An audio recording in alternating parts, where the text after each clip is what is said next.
L'histoire nous regarde. Et elle retiendra si aujourd'hui nous avons choisi de juger par justice ou par facilité.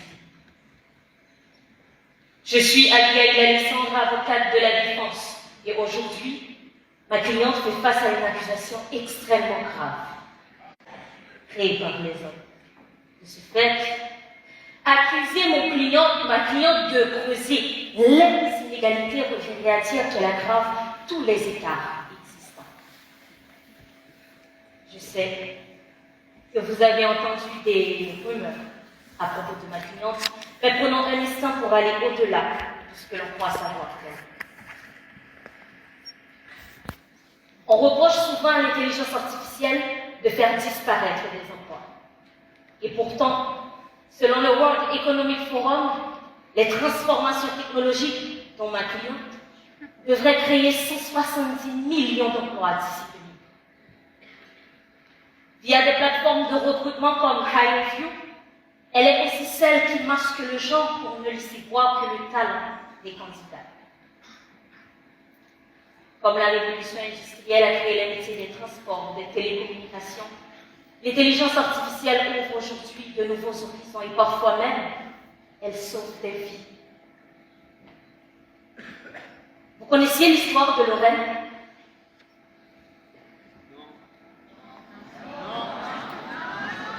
Cette femme irlandaise de 40 ans souffrait d'atroces douleurs dans les mains et avait été diagnostiquée d'une polyarthrite rhumatoïde malgré les tests négatifs.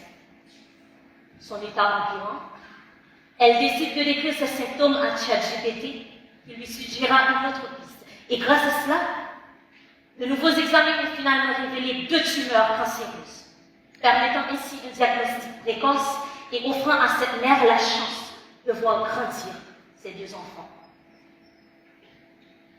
Dans un monde où tout le monde n'a pas accès aux meilleurs spécialistes, l'intelligence artificielle peut offrir un second regard, élargir l'accès au savoir et offrir un marchepied à ceux que la vie fait naître avec une marche de retard.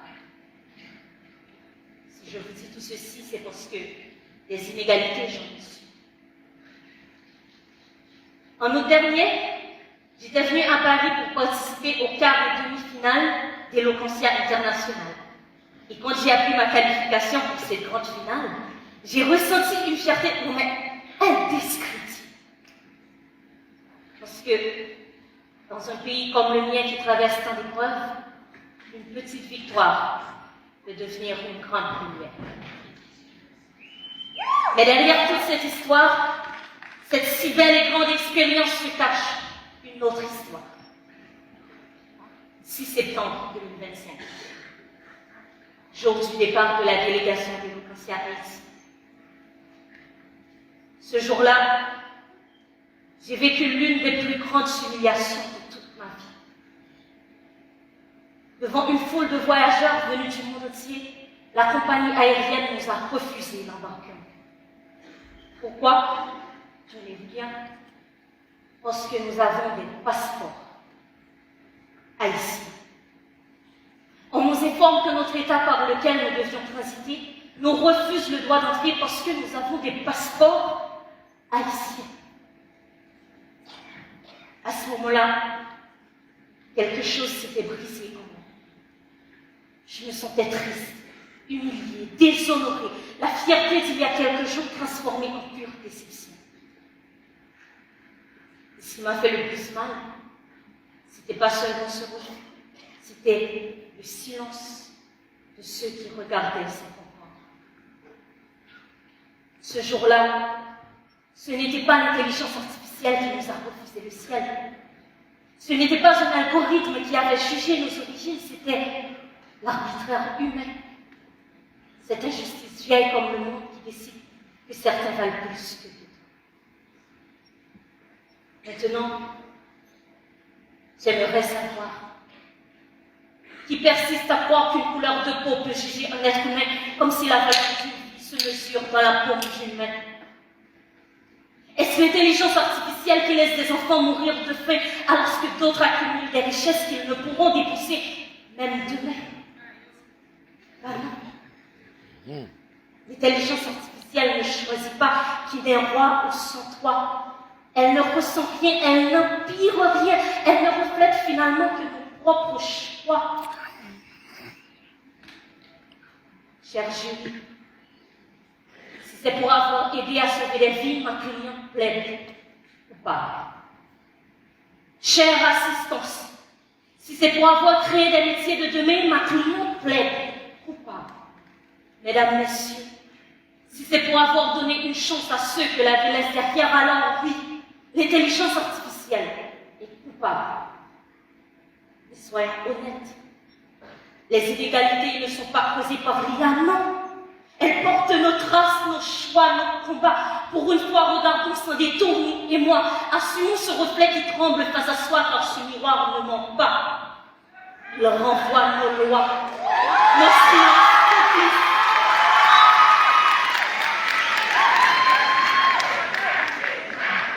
Il renvoie nos lois, nos silences complices, nos fautes, nos pourquoi. Alors, cessons d'accuser ce qui n'a pas de voix et assumons nos responsabilités. Toi et moi.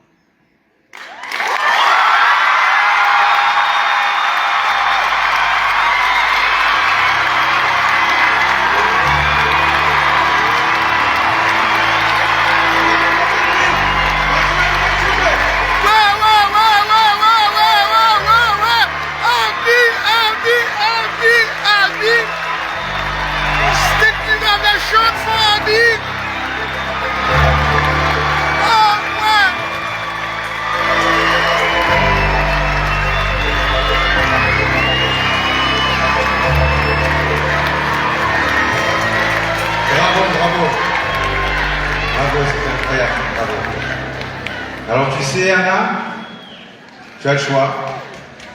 Ah ouais, direct. Elle a 2 minutes pour répondre. En impro, s'il vous plaît.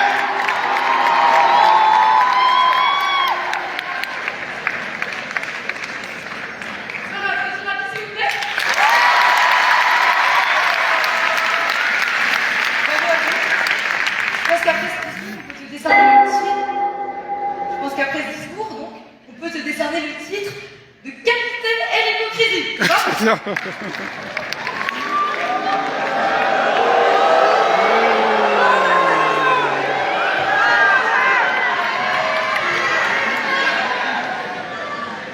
Soi-disant, j'amplifierai les inégalités. Soi-disant, l'IA ne causerait pas de mal. Soi-disant, l'IA ne reflèterait que nos choix. Elle ne creuserait rien. Abby, quand quelqu'un utilise l'intelligence artificielle, c'est les industries IA qui s'enrichissent. Je ne vous apprends rien, si je vous dis à qui elles appartiennent. Les GAFA, c'est les Big Tech. Les États-Unis, la Chine, la France, les Occidentaux, toujours les mêmes. Les grands vainqueurs de l'histoire. Il faut croire que l'histoire se répète encore et encore. On ne peut pas fermer les yeux sur les inégalités à vie. Rappelle-moi quel pays tu représentes, Abby? Haïti. Est-ce qu'il y a des Haïtiens ce soir dans la salle? Haïti. Abby, ton peuple de supporters est magnifique. J'ai jamais vu un soutien pareil, honnêtement. Alors tu ne peux pas leur mentir, Abby. Droit dans les yeux, tu ne peux pas leur mentir. Et comme tu l'as dit très justement, tu connais bien mieux les inégalités que moi. Parce que Haïti, ces inégalités, les avait subies. Ouais. Et aujourd'hui, Haïti manque d'infrastructures. Haïti manque de financement pour l'IA. Alors oui, peut-être que l'intelligence artificielle et puis l'innovation universelle, mais cessons de fermer les yeux. Cessons de fermer les yeux et arrêtons de laisser toujours les mêmes gagner.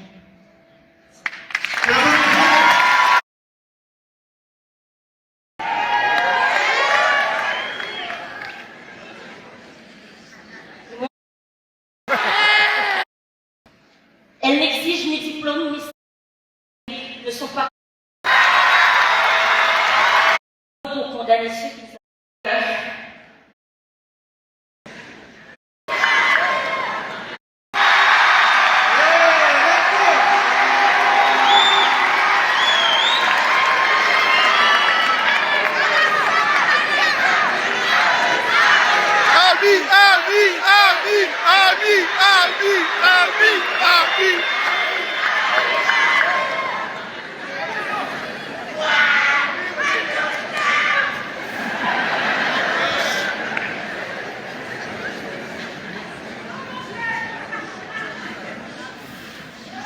Julie va avoir du boulot ce soir. Ma chère contradictrice vient de me nommer capitaine de air hypocrisie. Mais au point où on en est, si elle avait accès à notre droit de réponse, elle risquerait de nous dire qu'en fait, le stylo, c'est un complot pour condamner ceux qui ne savent pas écrire.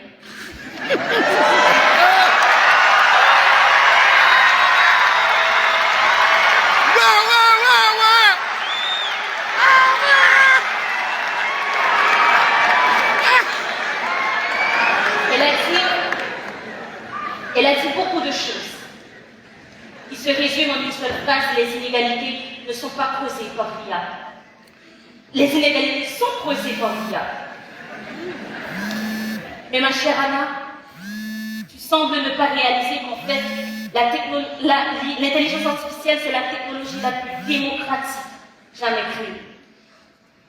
Elle n'exige ni diplôme ni statut. Elle est là, accessible, immédiate, qu'on soit au Sénégal ou à Nanterre, à Montpellier, ou en Haïti.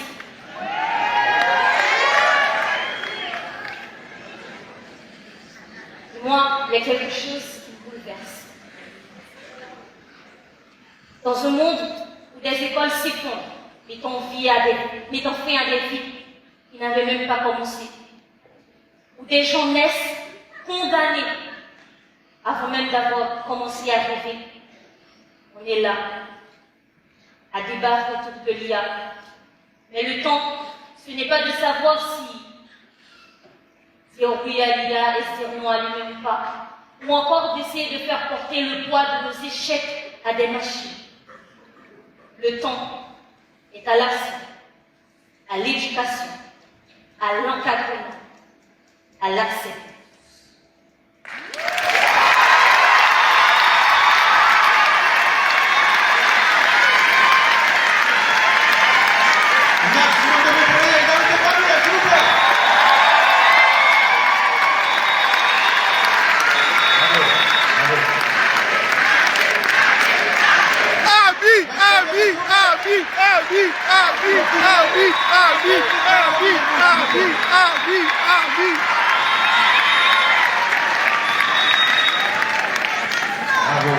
I'll meet a standing ovation. Le jury. Le comité de soutien. On attend vos retours. Saline. Alors, excellent début. Franchement, j'ai adoré. Félicitations à toutes les deux. Je vais avoir des petites questions à vous poser après. Mais je me suis trompée, pourquoi on rigole? Et je vais poser mes questions après. Je vais laisser mes collègues se donner la réponse. Bravo. Non, j'ai eu du mal à apprendre à vous connaître en regardant les portraits dans l'écran.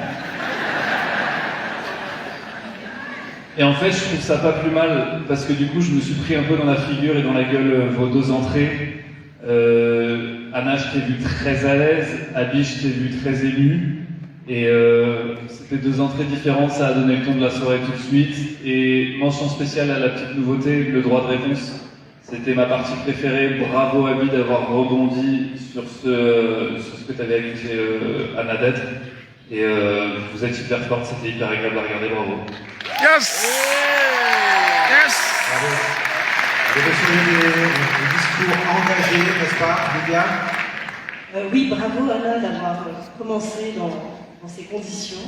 Je pense que ça n'a pas été facile pour toi. J'ai trouvé que c'était très intéressant. On en parlera tout à l'heure. J'ai l'impression que tu t'es concentré sur le côté IA, constructeur, industriel. Et c'est vrai que j'aurais voulu que tu nous parles aussi du côté utilisateur, parce que je pense qu'il y a des choses à en dire. Et Abby, franchement, bravo. Je trouve que tu as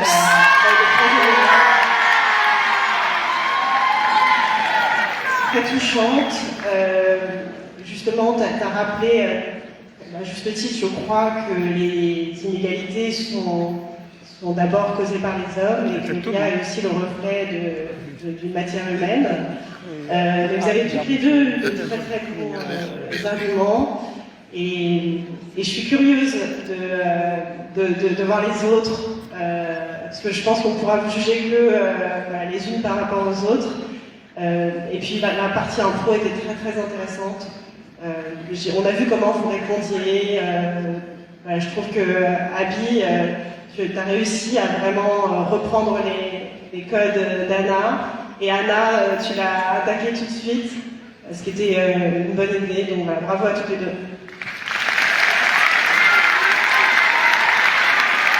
Salut, t'as une liste de questions?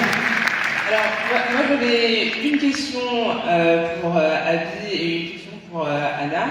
Alors, Abby, comme tu étais dans une vibe avocate, je vais donc te poser la question, est-ce que ta cliente Lia plaide coupable du fait que, comme elle est inhérente à l'humanité et aux inégalités qui sont naturellement humaines, elle creuse donc des inégalités? En fait, moi, c'était sur cet argument rhétorique que je voulais te poser cette question.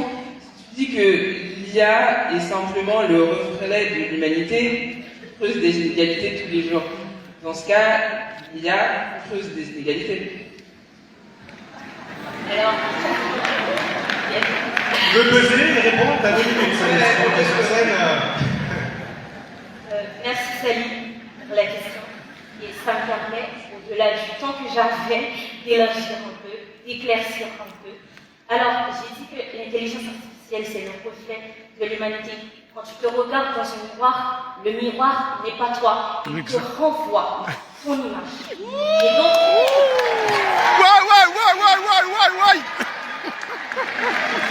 il te renvoie ton image.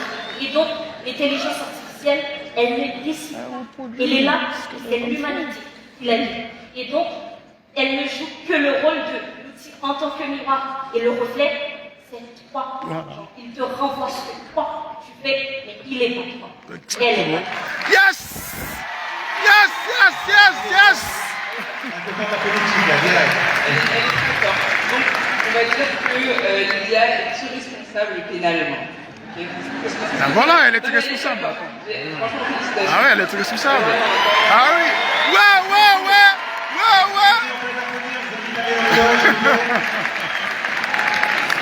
Merci. Vous voulez un éloge? On va enchaîner. Mesdames et messieurs, C'est ça le reflet. Elle reprend tout ce qu'on lui a donné, quand même. Quand même. Désolé. mesdames et messieurs, on va enchaîner. Deuxième battle, troisième candidat. La première, elle nous vient de Nanterre.